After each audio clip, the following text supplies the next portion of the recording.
सबैजनालाई ख्रीष्ट येशूको नाममा जिसुकी बधाई।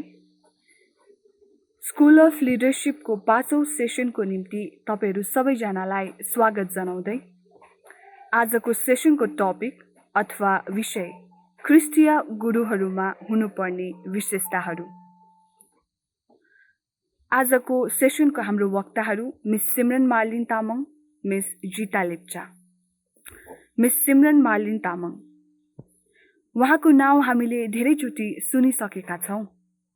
उहाँ जो आफ्नो जवानी परमेश्वरलाई दिएर अघि बढ्ने एउटा युवा, जो हामी हरेक युवाहरूको निम्ति एउटा उदाहरण बनिरहनु भएको छ। उहाँ अहिले बोटनीमा एमएससी गरिरहनु भएको छ। साथै आइसिवाइएम दार्जिलिङ सिक्किमको जोइन्ट सेक्रेटरी, वायु4सी दार्जिलिङ सिक्किम डायसिसको रिप्रेजेन्टेटिभ, साथै उहाँ क्यारिस्मेटिक दार्जिलिङ सिक्किम डायसिसको जोइन्ट सेक्रेटरी, अनि इफाता मिनिस्ट्रीमा उहाँ वर्शिप लिडर साथै प्रिचर पनि हुनुहुन्छ। अनि आजको साक्षी मिस जिता लेप्चा जो कालिम्पोङको हुनुहुन्छ, उहाँले बाँटिरहनु भएको छ। उहाँ फादर रेजिनल लेप्चाको आमा पनि हुनुहुन्छ। सबैजनालाई जिसु बधाई। सर्वप्रथम परमेश्वरलाई धन्यवाद दिन चाहन्छु। उहाँको महिमा अनि उहाँको प्रशंसा भएको होस्। र आजको दिनमा तपाईहरु सबैजनालाई थाहा छ कि हामी सारा संसारै कठिन समयहरु भएर गइरहेका छौं। यो कोभिड-19 भाइरसको पेन्डेमिकको समयहरुमा हामी गइरहेका छौं। तर एउटा कुरा तपाईहरु कहाँ शक्तिशाली रूपले भन्न चाहन्छु, कुनै पनि कुराले पवित्र आत्माको कामलाई रोक्न सक्दैन। चाहे त्यो जति नै ठूलो भाइरस किन नहोस्, जति नै ठूलो पेन्डेमिक नै किन नहोस्, कुनै पनि कुराले पवित्र आत्मा परमेश्वरको कामलाई रोक्न सक्दैन। तसर्थ उनै पवित्र आत्मा परमेश्वरले प्रेरित भई हाम्रो मण्डलीको क्यारिस्मेटिक करिस्माई दलले यो लिडरशिप ट्रेनिङलाई यस लकडाउनको समयमा सुरु गरेका छन् र हामी विश्वास गर्छौं कि तपाईहरुले आजसम्म धेरै कुराहरू सिकिसक्नु भएको छ। र मेरो क्लासको टपिक रहेको छ ख्रिस्तीय अगुवा अथवा ख्रिस्तीय गुरुमा हुन पर्ने विशेषताहरू। एउटा ख्रिस्तीय अगुवा अथवा गुरुमा कुन कुरा हुन पर्छ, कुन विशेष स्वभावहरू हुन पर्छ, आज त्यसको बारेमा तपाईहरु कहाँ भन्न चाहन्छु। एउटा अगुवालाई अथवा एउटा गुरुलाई हामीले एउटा जहाजको कप्तानसँग तुलना गर्न सक्छौं। समुद्रमा ठूलो जहाजको कप्तानसँग तुलना गर्न सक्छौं। त्यो जहाज चलाउने कप्तानकोमा एउटा जिम्मेवारी हुन्छ। उसले त्यो जहाजभित्र भएको व्यक्तिहरूलाई सही लक्ष्यमा पुर्याउन पर्छ। त्यो जिम्मेवारी उसकोमा हुन्छ। यदि त्यो कप्तानलाई उ कहाँ जान पर्ने, कसरी जान पर्ने भनेर थाहा छैन भने उ आफै त कहिले पनि त्यो लक्ष्यमा पुग्दैन। साथसाथै त्यो जहाजभित्र भएको व्यक्तिहरूलाई पनि कहिले पनि उले लक्ष्यमा पुर्याउन सक्दैन। तसर्थ तपाई अनि म पनि मण्डलीको अगुवा अथवा गुरु, त्यो जहाजको कप्तानको भूमिका हामीले खेल्न परेको छ। हामीले आफ्नो मण्डलीमा भएको व्यक्तिहरूलाई डोराउँदा तपाई अनि ममा विशेषता केही गुणहरू हुन परेको छ। तसर्थ पहिलो विशेषता छ एउटा असल गुरुले परमेश्वरको निर्देशनको खोजी गर्छ। हामी यी सबै विशेषताहरूलाई परमेश्वरको पवित्र वचनद्वारा हेर्नेछौं। वचनमा हामी सबै कुराको उत्तर पाउँछौं। आज परमेश्वरको वचन नै सबै प्रश्नहरूको उत्तर हो। तसर्थ यो वचनहरूमा, यो आजको वचनहरूद्वारा हामी गुरुमा हुनुपर्ने, अगुवामा हुनुपर्ने विशेषताहरूलाई नजिकबाट हामी हेर्नेछौं। र हितोपदेश 16 को 1 वचनले भन्दछ, मानिसको हृदयले आफ्ना योजनाहरू रच्दछ, तर त्यसले बोलेको वचनमा परमप्रभुले प्रेरणा दिएको हुन्छ। अनि यही कुरालाई जोड दिँदै अध्याय 3 अनि अध्याय 9 मा पनि हामी पाउँछौं, आफूले गर्ने सबै काम परमप्रभुलाई सुम्पिदेऊ र तिम्रा योजनाहरू सफल हुनेछन्। 9 अध्यायमा हामी पाउँछौं, मानिसले आफ्नो बुद्धिले आफ्नो यात्राको योजना बनाउँछ, तर परमप्रभुले नै उसको कदम दोहोराउनुहुन्छ। तसर्थ आज तपाई अनि म जब हामी एउटा गुरु भएर, एउटा अगुवा भएर मण्डलीमा अघि बढ्छौं, तपाई अनि मैले परमेश्वरको निर्देशनको खोजी गर्नु एकदमै अनिवार्य छ। हामीले धेरै योजनाहरू बनाउँछौं होला, धेरै प्लान्सहरू, धेरै योजनाहरू मण्डलीको निम्ति बनाउँछौं होला, तर यदि त्यो योजनामा पवित्र आत्मा परमेश्वरको कृपा अनि परमेश्वरको निर्देशन छैन भने त्यो योजनाहरू कहिले पनि सफल हुँदैन। आज येशू जो सबैभन्दा ठूलो अनि असल गुरु हुनुहुन्छ, येशू परमेश्वर भन्दा ठूलो गुरु अथवा अगुवा यो संसारमा अरु कोही पनि छैन। आज उहाँ जस्तो ठुलो गुरुले पनि, असल गुरुले पनि पिता परमेश्वरको निर्देशनको खोजी गर्नुहुन्थ्यो। अनि यो कुरालाई हामी वचनद्वारा हामी हेर्नेछौँ। यूहन्नाको सुसमाचार 5 अध्यायको 30 वचन। तपाईहरुकोमा बाइबल छ भने तपाईहरुले मसँग खोल्न सक्नुहुन्छ। सन्त यूहन्नाको सुसमाचार 5 अध्यायको 30 वचनमा येशूले भन्नुहुन्छ, म आफै केही गर्न सक्दिन, जस्तो म सुन्छु म इन्साफ गर्छु, औ मेरो इन्साफ ठीक छ, किनकि म आफ्नो इच्छा होइन तर मलाई पठाउनेको इच्छा खोज्दछु। आज येशूले पनि उहाँले आफ्नो इच्छा होइन तर उहाँलाई पठाउनु हुने पिता परमेश्वरको इच्छालाई खोजी गर्नुभएको कुरालाई हामीले वचनमा पाउँछौँ। अनि यही सुसमाचार सन्त जोहनको सुसमाचार 4 को 34 अध्यायमा पनि हामी पाउँछौँ। येशूले तिनीहरूलाई भन्नुभयो, मलाई पठाउनेको इच्छा पूरा गर्नु र उहाँको काम पूरा गर्नु नै मेरो भोजन हो। अनि सन्त जोहन 7 अध्यायको 17 वचनमा पनि हामी पाउँछौँ, परमेश्वरको इच्छा कसैले पूरा गर्ने भए मेरो यो शिक्षा परमेश्वर कहाँबाट आएको हो अथवा म आफैले दिएको हो जानिहाल्छन्। तसर्थ यी वचनहरूद्वारा हामी बुझ्न सक्छौँ कि एउटा अगुवामा अथवा एउटा गुरुले परमेश्वरको निर्देशन खोज्नु चाहिँ कति अनिवार्य छ। तपाईँ अनि म मण्डलीको विभिन्न क्षेत्रमा गुरुको भूमिका निभाइरहेका होला।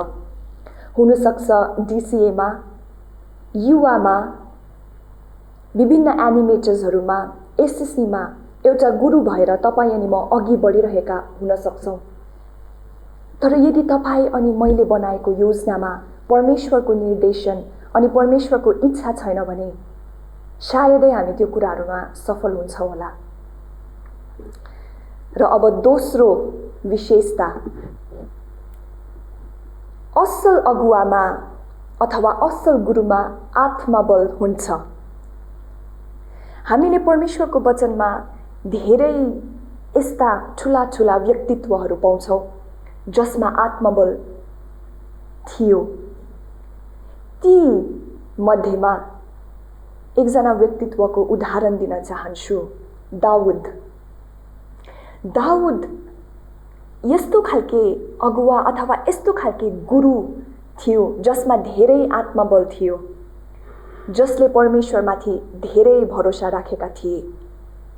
तर आज दाउदमा कस्तो खालके आत्मबल थियो भन्दाखेरि स्वयंबाट आएको आत्मबल होइन, स्वयंमा भरोसा होइन, तर उसको आत्मबल परमेश्वरबाट आउँथ्यो। दाउदमा भएको आत्मबलको स्रोत परमेश्वर स्वयं हुनुहुन्थ्यो। यो कुरालाई हामी वचनमा हेर्नेछौँ। भजन सङ्ग्रह 18 अध्यायमा हामी यो कुरालाई अझै स्पष्ट साथ पाउँछौँ। भजन सङ्ग्रह 18 अध्यायको 29 वचनमा दाउदले यसरी भन्नुहुन्छ, किनकि तपाईको सहायताले म फौजमाथि आक्रमण गर्छु र मेरा परमेश्वरको सहायताले म पर्खाल नाङ्छु। आज दाउदले यो वचनद्वारा परमेश्वरलाई भनिरहनु भएको छ, केवल तपाईको सहायताले फौजमाथि म आक्रमण गर्छु। अनि हामी उदाहरणको निम्ति दाउद अनि गोलियतको घटना तपाईँ अनि मलाई थाहा छ। दाउद एउटा सानो केटो, उसले कत्रो ठुलो गोलियतलाई उसले लडाएको छ, त्यो पनि पत्थर अनि घुयत्रोले। उसकोमा केही पनि थिएन, उसकोमा तरवाल है केही पनि थिएन, तर उसको सबैभन्दा ठुलो हतियार थियो येशूबाट आएको आत्मबल। आज तपाईँ अनि मेरो जीवनमा पनि अगुवा मण्डलीको गुरु हुँदाखेरि तपाईँ अनि मेरो जीवनमा ठुला ठुला गोलियतहरू आइपर्छ। यस्तो ठुलो ठुलो समस्याहरू तपाईँ अनि मेरो जीवनमा आइपर्छ र त्यो समस्याहरूलाई जित्ने समाधान एउटै मात्र छ। त्यो समस्यालाई हामीले एउटै कुराले मात्र जित्न सक्छौँ। परमेश्वरको बलले मात्र त्यो कुरालाई हामीले जित्न सक्छौँ, आफ्नो बलले होइन। आज जकरिया 4:6 वचनमा जकरियाले जेरुबाबेललाई भन्नुहुन्छ, न त बलले, न त शक्तिले, न कुनै पनि कुराले, तर केवल येशूको आत्माले। अनि जकरियाले यो कुरा जेरुबाबेललाई कतिखेर भन्नुभएको छ भन्दा, जब यरुशलेमको मन्दिरहरू फेरि निर्माण गर्नलाई परमेश्वरले जेरुबाबेललाई आदेश दिनुभएको छ, त्यतिखेर जकरियाले जेरुबाबेललाई यो वचनहरू भन्नुभएको छ। तसर्थ आज तपाईँ अनि म युवा भएर अथवा एउटा अगुवा भएर, गुरु भएर हाम्रो धेरै योजनाहरू होलान्, तर तपाईँ अनि म परमेश्वरको आत्मबलमा भर पर्न परेको छ। दाउदले परमेश्वर कहाँ 4वटा कुरामा भर परेको हामी पाउँछौँ, वचनमा हामी पाउँछौँ। पहिलो कुरा, दाउदले परमेश्वरमा सुरक्षाको निम्ति भर परेको थियो। भजन सङ्ग्रह 18 अध्यायको 30 वचन अनि 35 वचनमा दाउदले लेख्नुहुन्छ, उहाँमा भरोसा गर्नेहरू जति सबैका ढाल उहाँ हुनुहुन्छ। अनि 35 मा उहाँ भन्नुहुन्छ, तपाईले आफ्नो मुक्तिको ढाल पनि मलाई दिनुभएको छ। तसर्थ आज दाउद सुरक्षाको निम्ति परमेश्वरमा भर परेको कुरालाई हामी यो वचनद्वारा बुझ्न सक्छौँ। दोस्रो कुरा, दाउद शक्तिको लागि परमेश्वर कहाँ भर परेको थियो, शक्ति अनि बलको लागि। 18 अध्यायको 32 मा हामी पाउँछौँ, उनै परमेश्वर जसले मलाई शक्तिको पटुका लगाइदिनुहुन्छ र मेरा मार्ग सिद्ध तुल्याउनुहुन्छ। अनि 33 वचनमा उहाँले मेरा खुट्टाहरू मुरुली जरायाका खुट्टा जस्तै तुल्याउनुहुन्छ र मेरा उच्च स्थानमा मलाई बसाल्नुहुन्छ। दाउद शक्ति अनि बलको लागि परमेश्वरमा भर परेको थियो। तेस्रो कुरा, तयारी अनि तालिमको लागि। हामीले 34 वचनमा हामी पाउँछौँ, उहाँले मेरा हातका लडाई गर्नलाई सिकाउनुहुन्छ, उहाँले मेरा हातलाई लडाई गर्न सिकाउनुहुन्छ। आज दाउद परमेश्वरमा तयारी अनि तालिमको लागि भर परेको थियो। अनि अन्तिम कुरा, मार्गदर्शन, जो हामी 28 वचनमा पाउँछौँ, किनकि तपाईले मेरो दियो बालिदिनुहुन्छ, मेरा परमेश्वर परमप्रभु मेरो अन्धकारलाई उज्यालो बनाइदिनुहुनेछ। तसर्थ दाउदको उदाहरणद्वारा हामी बुझ्न सक्छौँ कि दाउदलाई थाहा थियो उसले परमेश्वर बिना केही पनि गर्न सक्दैन, उसले परमेश्वरको आत्मबल बिना केही पनि गर्न सक्दैन। तसर्थ तपाईँ अनि म मण्डलीको गुरु भएर तपाईँ अनि मलाई थाहा हुनुपर्छ कि तपाईँ अनि मेरो आत्मबलको स्रोत चाहिँ येशू हुनुहुन्छ। अब तेस्रो विशेषता, असल अगुवामा बलियो चरित्र हुन्छ, अथवा एउटा असल अगुवाको बलियो चरित्र हुन्छ, स्ट्रङ क्यारेक्टर हुन्छ। यसलाई हामी परमेश्वरको वचन सन्त मत्तीको सुसमाचारद्वारा हामी हेर्नेछौँ। बलियो चरित्र हुनु भन्नुको अर्थ के हो भनेर परमेश्वरको वचनद्वारा हामी हेर्नेछौँ। सन्त मत्तीको सुसमाचार 23 अध्यायमा येशूले आफ्नो समयको धर्मगुरुहरूलाई खरो भाषामा गाली गरेको हामी यस वचनमा पाउँछौँ। येशूले उहाँको समयको गुरुहरूलाई, अगुवाहरूलाई कप्टी, धिक्कार भनेर सम्बोधन गरेको हामी पाउँछौँ। अनि यो कुरा अचम्म लाग्दो हो। हामी सन्त मत्तीको सुसमाचार 23 अध्यायको 33 वचनलाई हामी पढ्नेछौँ, जहाँनिर परमेश्वरले फारिसीहरूलाई भनिरहनु भएको छ, ए सर्पहरू, साबे सर्पका बच्चा हो, तिमीहरू नरकको दण्डदेखि कसरी उम्किने छौ। आज यो धेरै अचम्म लाग्दो कुरा हो। किन भनेर भन्दाखेरि आज त्यो समयको धर्मगुरुहरू धेरै धर्मशास्त्रमा ज्ञान भएका व्यक्तिहरू थिए। उनीहरूले कानुन बुझेका थिए, कानुन पढेको व्यक्तिहरू थिए, तालिम पाएको व्यक्तिहरू उनीहरू थिए। धर्मशास्त्रमा निपुण त्यति बेलाको गुरुहरू। तर येशूले त्यति बेलाको गुरुहरूलाई अर्कै तरिकाले सम्बोधन गरिरहनु भएको छ। फारिसीहरू एकदमै धार्मिक, जो उपवास बस्ने गर्थे, अनुशासनको जीवन उनीहरूले बिताउने गर्थे, समाजमा उनीहरूको धेरै इज्जत, मानिसहरूले उनीहरूलाई आदर गर्थे, उनीहरूले भनेको कुरालाई सुन्नको निम्ति उनीहरू कहाँ आउँथे। तर येशूले उनीहरूलाई धिक्कार अनि कपटी भन्नुहुँदैछ।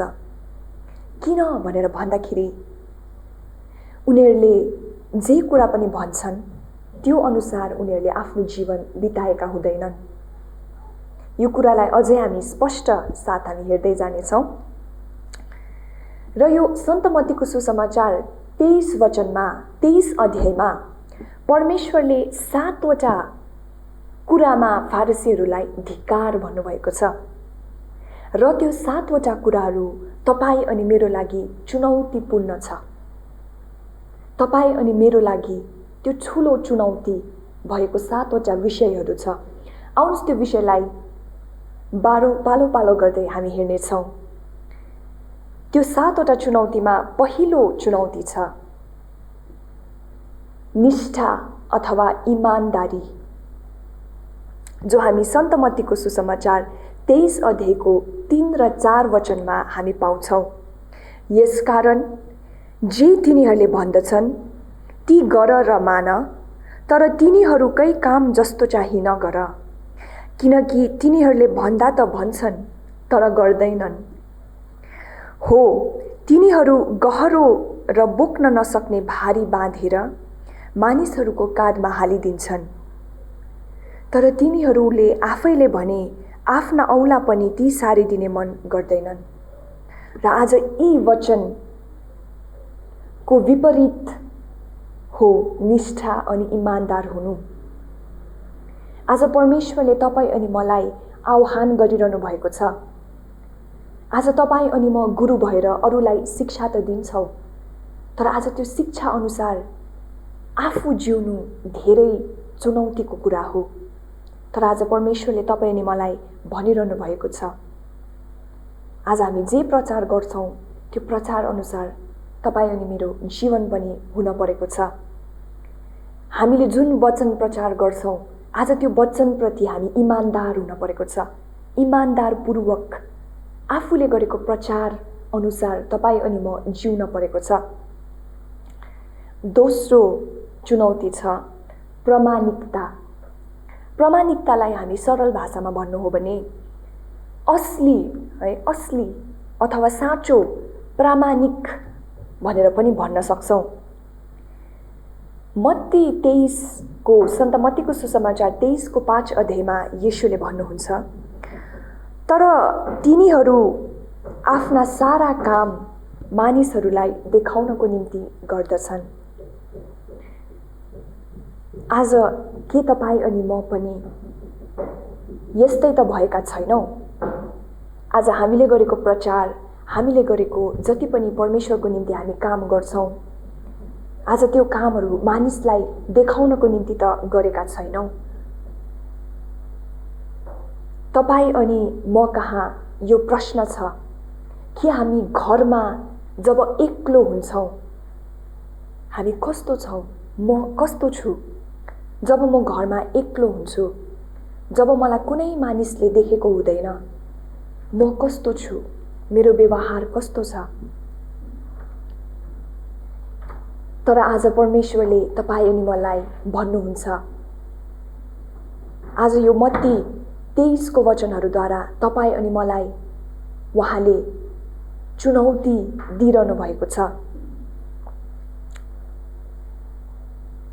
तेस्रो कुरा हुन्छ, तेस्रो चुनौती छ नम्रता, जो हामी सन्त मत्तीको सुसमाचार 23 को 8 अध्यायमा पाउँछौँ।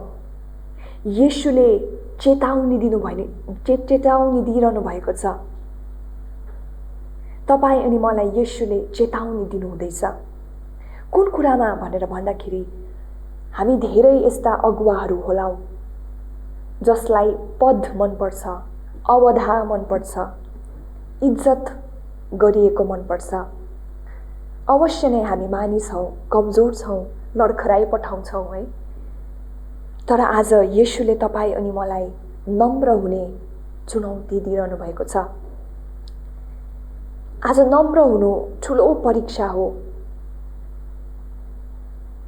जब हामी यसरी अगुवा भएर, गुरु भएर मण्डलीमा अघि बढ्छौँ, आज नम्र हुनु तपाईँ अनि मलाई धेरै साह्रो पर्छ। आफूलाई सानो बनाएर, आफूलाई होच्याएर हिँड्नु धेरै कठिन पर्छ है। तर आज परमेश्वरमा सबै कुरा सम्भव छ। आज हामीले सुरुमै परमेश्वरको उदाहरणलाई हेरिरहेका थियौँ।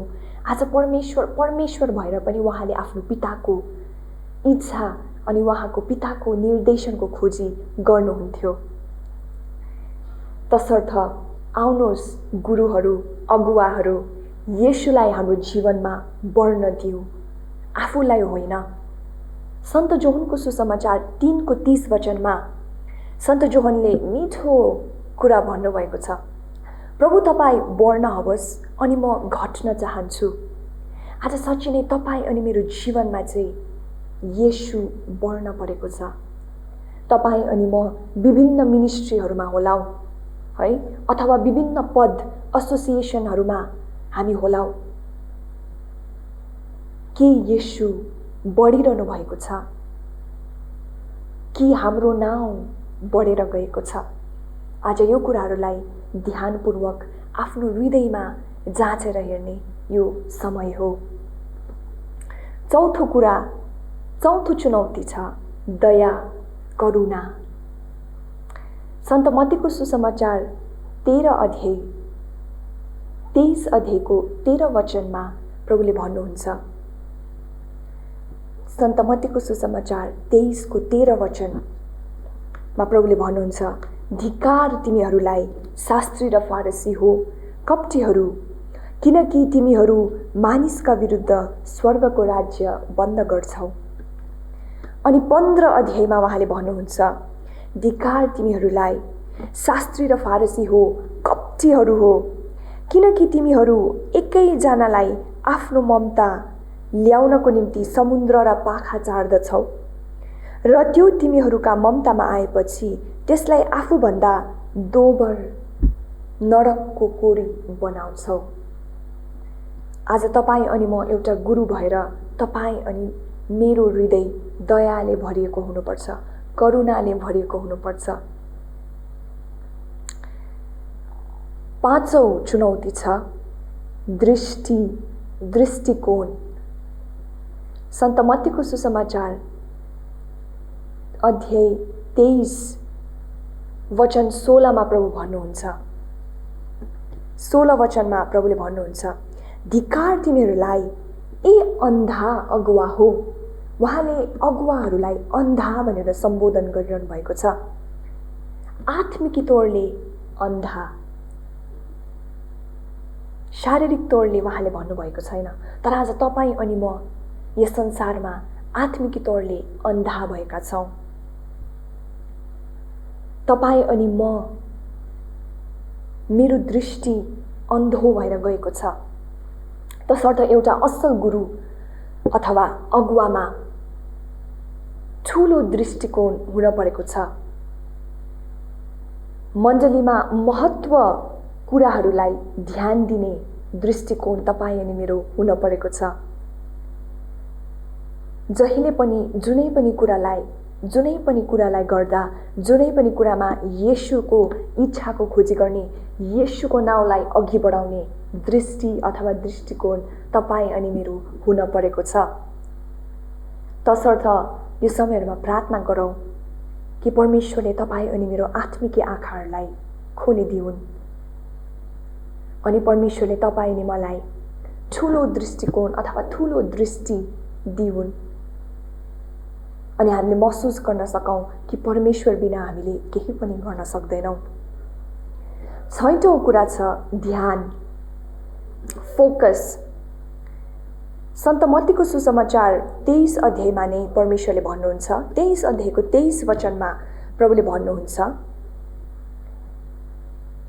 धिक्कार तिमीहरूलाई ए शास्त्री र फारिसी हो, कप्टीहरू, किनकि तिमीहरू पदिना र सुप र जीराको 10 भाग दिन्छौ औ व्यवस्थाका 3 भन्दा गहकिला कुराहरू अर्थात् न्याय, दया र विश्वास छोड्दछौ। तपाईँ अनि मेरो ध्यान यो समयमा कहाँ छ? तपाईँ अनि म एउटा अगुवा भएर के तपाईँ अनि म बनावटको जीवनपट्टि लागेका त छैनौँ? यहाँनिर प्रभुले भनिरहनु भएको छ,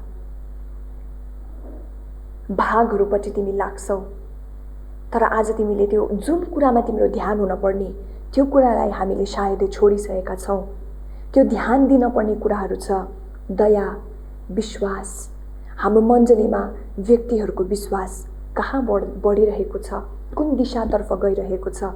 तपाईँ अनि म एउटा अगुवा भएर मण्डलीको हरेक व्यक्तिको विश्वासको यात्रामा तपाईँ अनि मैले ध्यान दिनुपर्छ। साथसाथै आफ्नो विश्वासको जीवनमा तपाईँ अनि मैले ध्यान दिनुपर्छ। बाहिरी अनि बनावटीको कुराहरूमा होइन, तर तपाईँ अनि म भित्र भएको विश्वास, तपाईँ अनि म भित्र भएको दया, तपाईँ अनि म भित्र भएको पवित्र आत्माको फलहरू जो हामी गलातीको वचनहरूमा 5को 22-23 को वचनमा हामी पाउँछौँ।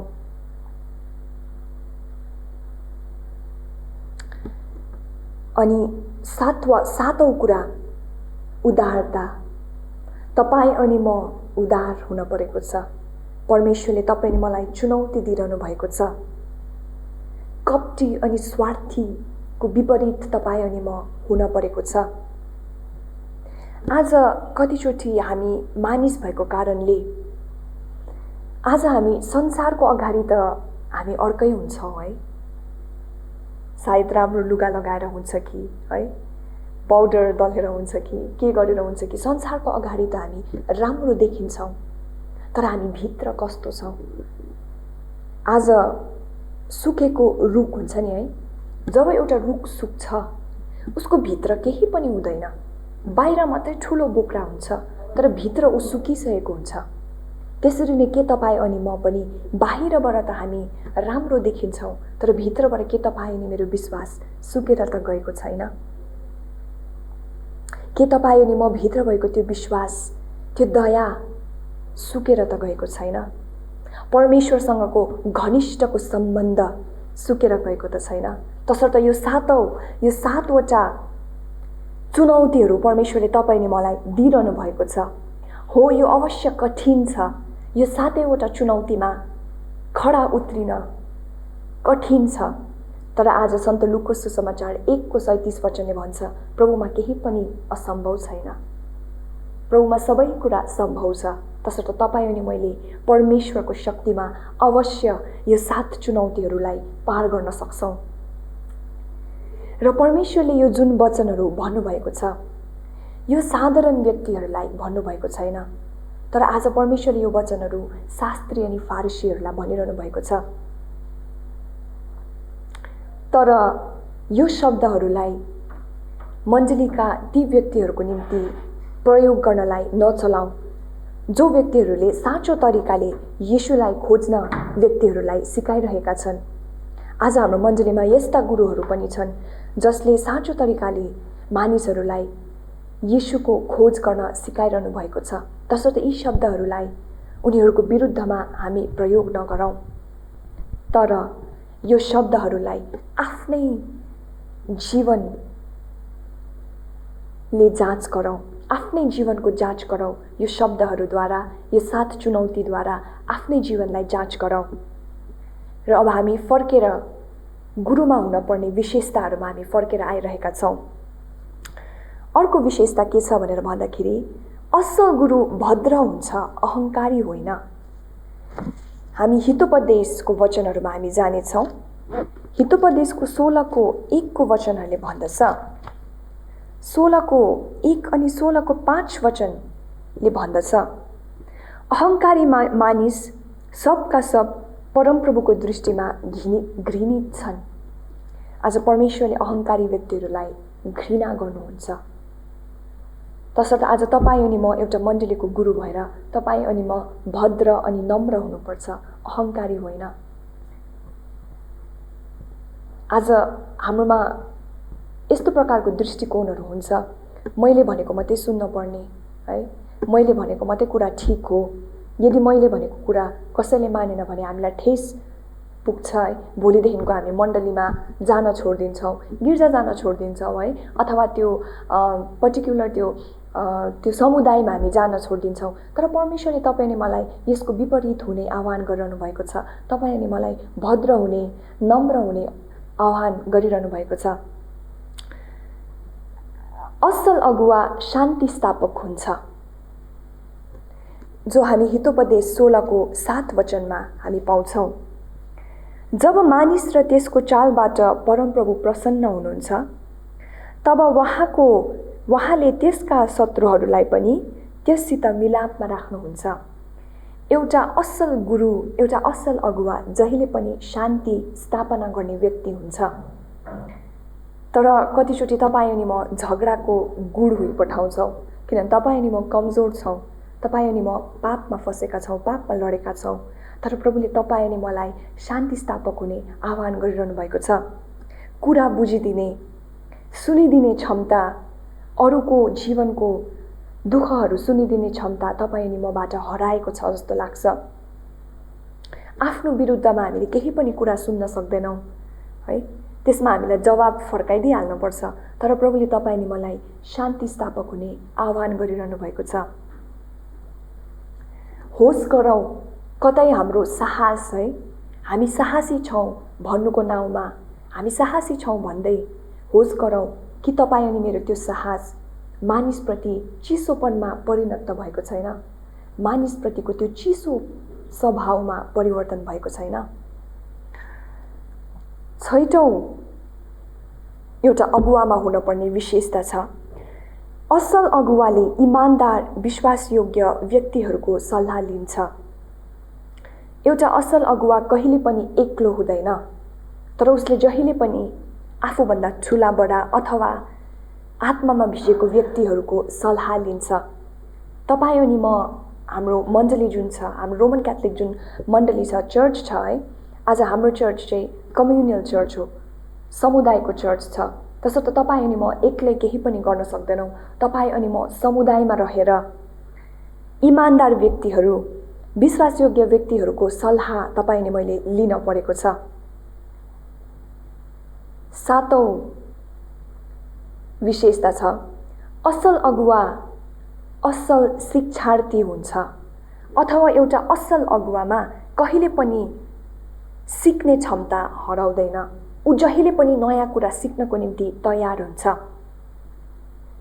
हितोपदेश 16 को 16 वचनले भन्दछ, बुद्धि प्राप्त गर्नु सुन भन्दा पनि असल हो।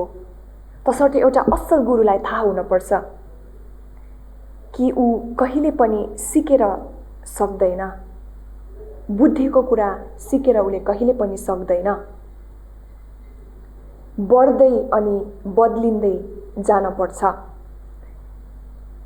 कतिजना यस्ता अगुवाहरू पनि हुन्छन् जसले सिक्न मन गर्दैनन्, सिकाउन मात्रै मन गर्छन्।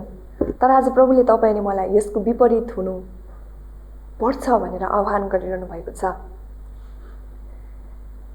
अब 8औं चुनौती छ, असल अगुवा नम्र हुन्छ। यसलाई हामीले अघिबाटै हामीले सुन्यौँ, यसको बारेमा, नम्रताको बारेमा हामी अघि सुन्यौँ। एउटा असल अगुवा नम्र हुन्छ। हामी यसको सबैभन्दा ठुलो उदाहरण येशू स्वयं हुनुहुन्छ। हामी येशूको जीवनलाई जब हेर्छौँ, आज उहाँ त नम्रताको राजा हुनुहुन्छ। आज उहाँको जीवनलाई जब हामी हेर्छौँ, उहाँ यति नम्र हुनुहुन्थ्यो कि आज उहाँ परमेश्वर भए तापनि आज तपाईँ अनि मेरो लागि त्यो क्रुसमा उहाँ घृणित हुनुभयो। किन भनेर भन्दाखेरि तपाईँ अनि मलाई उहाँले प्रेम गर्नुहुन्छ। तसर्थ नम्रताको स्रोत प्रेम हो। तपाईँ अनि म एउटा अगुवा भएर तपाईँ अनि मैले मण्डलीलाई माया गर्नुपर्छ, मण्डलीलाई प्रेम गर्नुपर्छ, र मात्र तपाईँ अनि ममा साँचो नम्रता आउँछ। तपाईँ अनि मेरो नम्रताको स्रोत चाहिँ येशूको प्रेम हो। असल अगुवा समझदार अनि दयालु हुन्छ। यो कुरालाई पनि हामी अघि चुनौतीमै हेरिसकेका छौँ कि तपाईँ अनि म समझदार अनि दयालु हुन परेको छ। दयाले भरिएको, करुणाले भरिएको, मानिसप्रति हाम्रो हृदय चाहिँ प्रेमले जल्न परेको छ। प्रेम अनि दया अनि करुणाले जल्न परेको छ। आज एउटा कुरा तपाईहरुलाई भन्न मन लाग्यो। ख्रिस्तीय अगुवा र संसारिक अगुवामा ठूलो भिन्नता छ। हामी ख्रिस्तीय अगुवा कहिले पनि संसारको अगुवा जस्तो हामी हुन सक्दैनौं। आज संसारको अगुवा अथवा गुरुहरूले हामीलाई अरू कुरा सिकाउँछ, हामीलाई सहन सिकाउँदैन है, हामीलाई विद्रोह गर्न सिकाउँछ। तर आज तपाईं अनि ममा पवित्र आत्माको फलहरू हुन परेको छ। एउटा ख्रिस्तीय अगुवा भएर तपाईं अनि म दयालु अनि समझदार हुन परेको छ।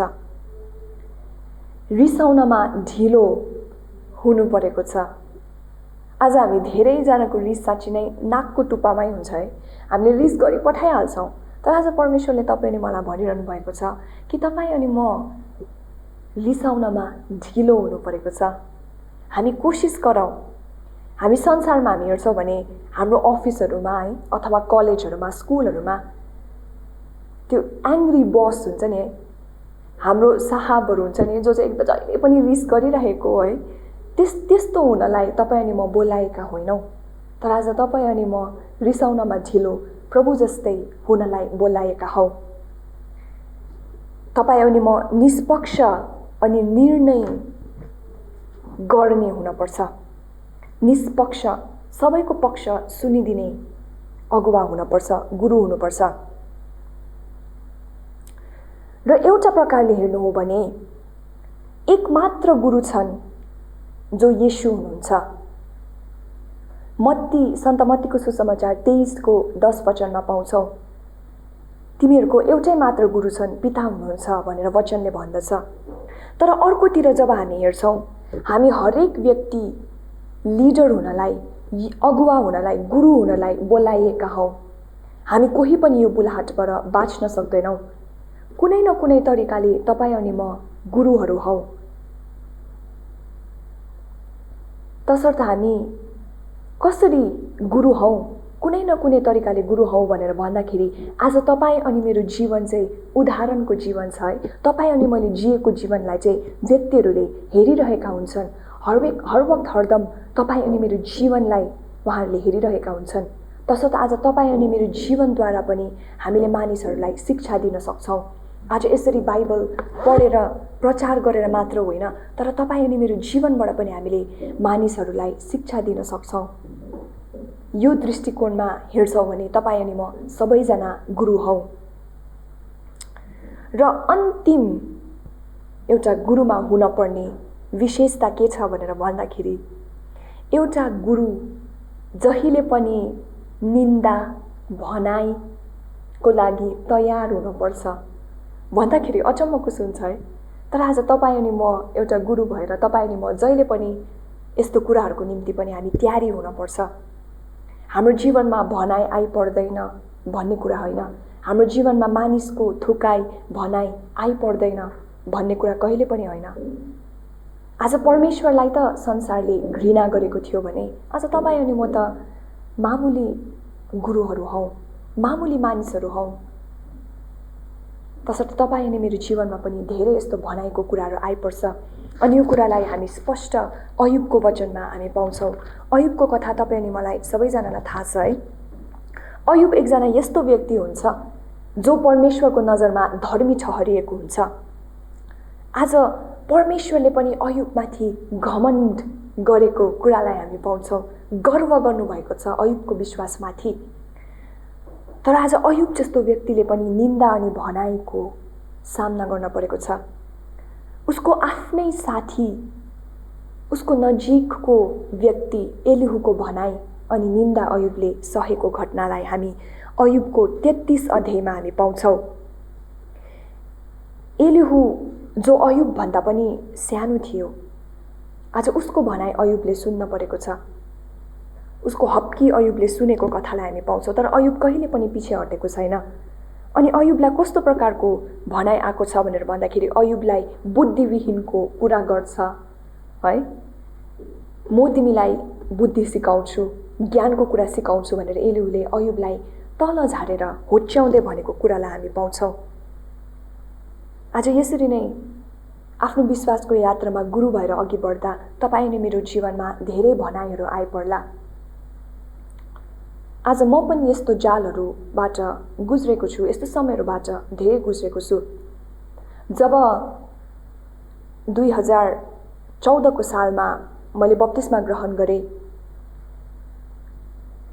आज पवित्र आत्माले मलाई एउटा आगोले भर्नुभएको थियो। मैले चिनेको प्रभुलाई म अरूलाई चिनाइ छोड्छु भन्ने आगोले पवित्र आत्मा परमेश्वरले मलाई भर्नुभएको थियो।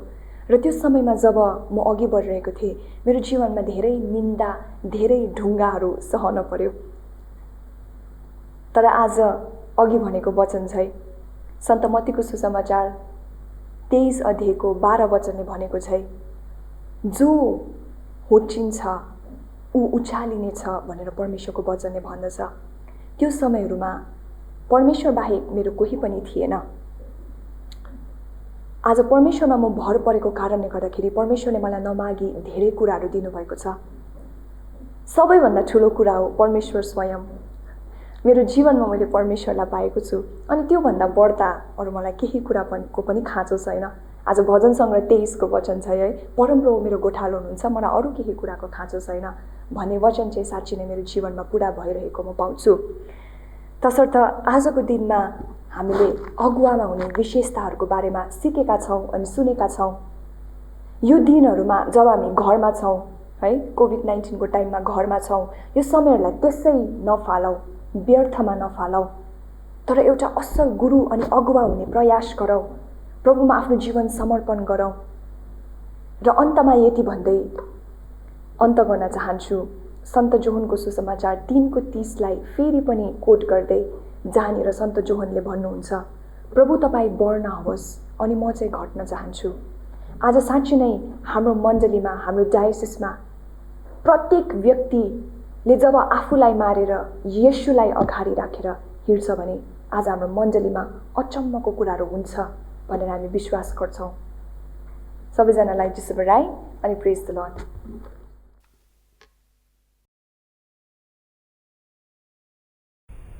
हालेलुया, महिमा होस् यीशु, धन्यवाद होस् यीशु, प्रेज द लर्ड। मेरो नाम जिता लेप्चा, म सन्त ट्रिजा प्यारिस 8 माइलबाट आज मेरो जीवनको साक्षी, मेरो हस्बेन्डको साक्षी दिन तपाईँहरूको समक्ष आएको छु। विशेष गरिकन परमेश्वरलाई धन्यवाद दिँदछु। अनि आज यो वचन तपाईँहरूलाई म सेयरिङ गर्न चाहन्छु, सन् लुको 18 को 27 लाई। अनि यो वचनलाई घोषणा गर्दै आजको साक्षी म तपाईँहरूको प्रति बाँटिरहेको छु। एक दिन मेरो हस्बेन्ड अफिसबाट फर्किँदै गर्दा बाटोमा एक्सिडेन्ट भयो अनि एक्सिडेन्टद्वारा उसको खुट्टामा चोट लागेको थियो। उसको खुट्टामा चोट लागेर म धेरै दबाई पानी गर्दा पनि उसको खुट्टा जाती हुन सकेन। अनि त्यसरी नै हामी जीवन बिताइरहेका थियौँ। अनि त्यस गरी अचानक म पनि एक दिन बिमारी भएँ। अनि त्यो बिमारी हुँदाखेरि मलाई सास फेर्नु एकदमै असुविधा भइरहेको थियो। अनि मैले मेरो हस्बेन्डलाई भने मलाई फादरलाई बोलाइदिनुहोस्। अनि फादरले मलाई फोन गर्नुभयो। अनि फोन गरेर फादरले मलाई सोध्नुभयो के भयो। अनि मैले भने फादरलाई, फादर मलाई सास फेर्नु साह्रो परिरहेको छ। अनि फादरले मेरो निम्ति प्रार्थना गरिदिनु भयो। अनि प्रार्थना गरिदिएर मैले धेरै शान्ति अनुभव गरेँ, शान्ति महसुस गरेँ। अनि म बिहानी पख म निधाएँ। अनि निधाएर फेरि पनि फादर बेलुकी पख हामीलाई भेट्न आउनुभयो। अनि यसरी नै अनि हामीलाई फादरले सरसल्लाह दिनुभयो। सरसल्लाह दिएर फादरले हामीलाई हस्पिटल जाने सबै प्रबन्धहरू मिलाइदिनु भयो। प्रबन्ध मिलाइदिएर फादरले हामी भोलिपल्ट हामी हस्पिटल गयौँ। जब हामी हस्पिटल गयौँ, हस्पिटल गएपछि हामीलाई डक्टरले हामीलाई जाँच गर्नुभयो। डक्टरले जाँच गरेर अनि मलाई 24 घन्टाको लागि आइसियु रुममा मलाई लानुभयो। अनि मलाई आइसियु रुममा लगेर मेरो हस्बेन्डलाई अनि आफ्नो कोठामा अनि हामी त्यहाँबाट छुट्यौँ।